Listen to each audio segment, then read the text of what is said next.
Okay, as promised, here's a video of the using a inverter to power my air pump that I can use to pump up to jack up either the trailer or the truck if I have a flat.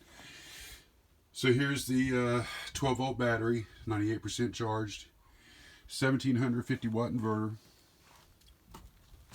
Plugged in is the Briggs & Stratton 4-gallon air compressor, and I'm going to flip it on. It's loud.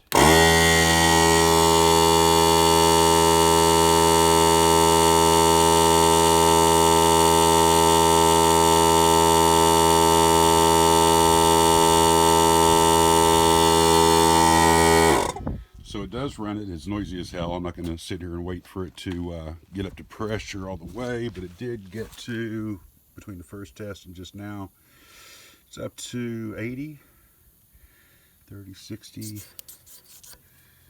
80 psi. It's 125 max. None of the cables got warm, so this works. All right, one 12 volt battery, one inverter, happens to be 1750 watts, which is more than enough for this. It's 4 amps and 120 volts. Do the math. Amps times volts gives you the watts.